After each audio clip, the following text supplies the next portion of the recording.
एक गांव में बहुत ही अजीबोगरीब विचित्र घटना घटित हुई। गांव के मेले से कुछ औरतें अचानक गायब हो गईं। औरतें कहाँ गायब हुईं और इस घटना के पीछे कौन था, जानने के लिए देखिए ये पूरी कहानी। एक गांव में एक मेला लगा हुआ था। वो मेला साल में एक ही बार लगता था, पर विचित्र ये था कि हर बार उस मेला में कोई न कोई नई घटना घटित होती थी। अरे भाई विकास, आज ये मेला फिर सज रहा है।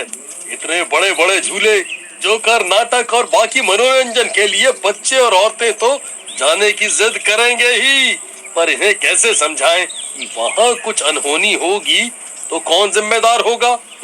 अरे भाई तुम भी ना, अब हर साल इतना बड़ा मेला लगता है और फिर मेले में कुछ न कुछ तो होना आम बात है।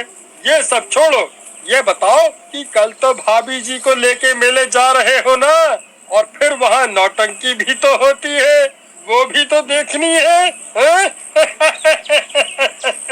हाँ भाई, जब सब जाएंगे तो विनीता कैसे ना मानेगी जाने के लिए? उसे भी लेके जाना ही पड़ेगा ना। चलो भाई, अब रात होने को आई, घर चलते हैं और कल मेले की तैयारी करते हैं। फिर दोनों वहाँ से अपने अपने घर चले जाते हैं। अगली सुबह सब नहा धो के मेले के लिए तैयार होने लगते हैं। अरे विनीता सुनो, मेले में हम सब जा तो रहे हैं, पर कहीं चाट पापड़ी के चक्कर में खो मत जाना। अगर मैं ना भी मिलूं तो तुम सीधा घर चली आना। फिर गांव के सारे लोग उस मेले में मजे लेने पहुंच जाते हैं। अरे सुरीली, तू कब आई है? हाँ हाँ बहन, सब आए हैं, तो मैं कैसे पीछे रह जाती। ये देख पानी पूरी, चल थोड़े चटखारे लिए जाएं। फिर दोनों हंसती हुई पानी पूरी खाने पहुंच जाती है। ए भाई साहब, ये पानी पूरी का पानी लाल कैसे है और आपने अपना मुंह क्यों छुपाया हुआ है? ये काले लंबे कपड़े पहन के। अरे बहन जी, आप खाने के स्वाद लो ना, और ये अनोखा पानी है। एक बार यहाँ की पूरी खा के तो देखो, बाकी सारे स्वाद फीके लगेंगे। अच्छा लाओ, 2 प्लेट लगा दो। फिर पानी पूरी वाला उन्हें पानी पूरी खिलाता है। अरे ये क्या हो रहा है? सब घूमता हुआ नजर आ रहा है। तुम सही कह रही हो, मुझे भी सब धुंधला नजर आ रहा है, सर भी भारी हो रहा है। फिर अगले ही पल दोनों जमीन पे गिर पड़ती हैं। और ये क्या, ये तो पारदर्शी हो गई। वहाँ सुरेश विनीता को घर जाने के लिए ढूंढने लगता है। विनीता, ओ विनीता, अरे कहाँ चटकारे ले रही हो? घर नहीं चलना क्या? बहुत ढूंढने पे भी विनीता नहीं मिलती। वहाँ विनीता और सुरीली को होश आ जाता है। तभी वे देखती हैं कि वो काले कपड़ों वाला एक भूत है जो उन दोनों को उठा के ले जा रहा होता है। बचाओ बचाओ बचाओ, कोई है, इस भूत से बचाओ हमें। पर पारदर्शी होने के कारण उन्हें कोई भी नहीं देख पाता। गुफा के बाहर पहुंचते ही भूत अपना एक हाथ गुफा के दरवाजे पे रखता है। खुल जाओ सिम सिम। तभी गुफा का दरवाजा खुल जाता है और भूत उन दोनों को अंदर बंद कर देता है और बाहर आके फिर मेले में चला जाता है। फिर उस भूतिया जादुई पानी पूरी खाने और औरतें आती हैं। ए भैया, पहले मुझे दे दो पानी पूरी। अरे नहीं भैया, मुझे दो। पहले मुझे। सारी औरतें आपस में झगड़ने लगती हैं, तो खुफिया भूत उन सबको बारी बारी से पानी पूरी खिलाने लगता है।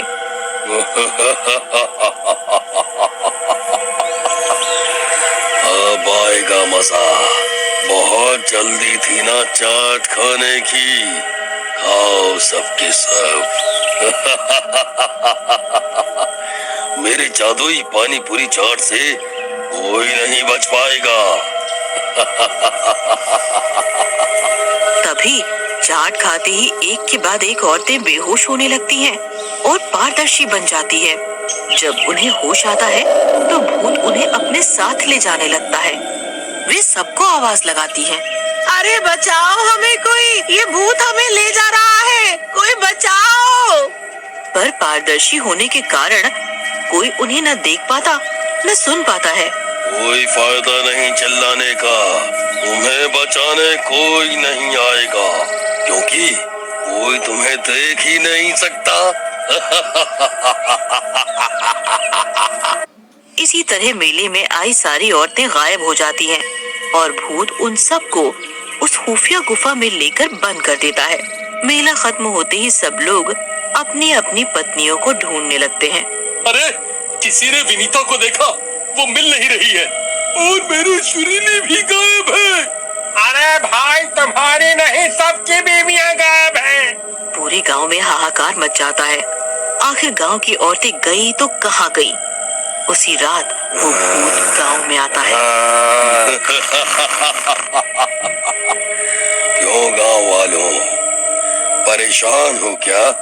अरे ये किसकी आवाज है? सब उस आवाज की दिशा में पहुंच जाते हैं, पर जैसे ही वहां भूत को देखते हैं सब के सब भाग खड़े होते हैं। अरे बचाओ रे, ये भूत कहाँ आएगा यहाँ से? कोई बचाओ! अरे भागो, ये भूत खा जाएगा हम सबको। मैं तो तुम्हें बताने आया था कि तुम सबकी बीवियां मेरे पास कैद हैं, पर तुम लोग तो इतने डरपोक हो, तुम क्या बचाओगे अपनी बीवियों को? भूत की बात सुन के सभी गांव वाले रुक जाते हैं। तो गांव की औरतें तुमने अगवा की है? हाँ, मैंने की है और बहुत जल्द मैं उन सबको मार दूंगा और अपना बदला लूंगा। पर तूने हमारी औरतों को क्यों कैद किया और कैसा बदला? कैसा बदला? इतने जल्दी भूल गए तुम लोग? याद करो, इस गांव में कुछ साल पहले मेरी बीवी घर में आग लगने की वजह से जल रही थी। मेरी बीवी ने सबको कितनी आवाजें लगाई, पर किसी ने भी उसकी मदद नहीं की और वो वहीं तड़प तड़प के मर गई। मैं उस दिन जब घर वापस आया तो मैंने बीवी की जली हुई लाश से वादा किया कि मैं उसकी जान का बदला तुम गांव वालों से जरूर लूंगा, और मैंने भी आत्महत्या कर ली। पर अब मेरा बदला पूरा होगा। पर हमें नहीं पता था कि तुम्हारी बीवी घर में आग में जल रही थी। हम सब तो मेला में आए हुए थे। अगर हम गांव में होते तो आग को जरूर बुझाते। वो सब मुझे नहीं पता, मैं अपना बदला पूरा करूंगा ही। अब तुम लोग भी बिना बीवियों के रहोगे और तड़पोगे। कह के भूत गुस्से में उस गुफा में लौटने लगता है। गांव वालों, यही मौका है, चलो इस भूत के पीछे पीछे चलते हैं, ये जरूर उसी गुफा में जाएगा। हाँ भाई, तुम सही कहते हो। हम पतियों का कर्तव्य है अपनी पत्नियों की रक्षा करना। चलो भाइयों, डट के सामना करेंगे इस भूत का। फिर गांव वाले भी हाथ में मशाल लेके उस भूत के पीछे पीछे चलने लगते हैं और उस खुफिया भूत तक पहुंच जाते हैं। उलझा सिम सिम। जैसे ही गुफा का दरवाजा खुलता है, गांव की औरतें गांव वालों को देख लेती हैं और मौका पाते ही गुफा के बाहर निकल आती हैं। ऐ औरतों, तुम्हारी इतनी हिम्मत कि तुम मुझसे चालाकी करोगी? गांव वाले हैरान होके यहाँ वहाँ देखने लगते हैं कि औरतें कहाँ हैं, पर औरतों को सारे गांव वाले नजर आ रहे थे। औरतें उनके हाथों से मशाल छीनती हैं। ए भूत, तू क्या हमें इतना कमजोर समझता है कि हम अपनी रक्षा तुझसे नहीं कर पाएंगी? आज हम तुझे आग के हवाले करेंगे। फिर तभी औरतें उन मशालों को भूत के ऊपर फेंक देती हैं। नहीं नहीं, मैं नहीं मर सकता, मुझे बदला लेना है। ए भूत, भगवान भी जानता है कि तू बिना मतलब हमें तकलीफ दे रहा था, इसीलिए तेरे साथ ऐसा हुआ। तेरी बीवी के साथ जो हुआ वो सिर्फ एक हादसा था। फिर भूत चीखता हुआ आग में जलकर मर जाता है।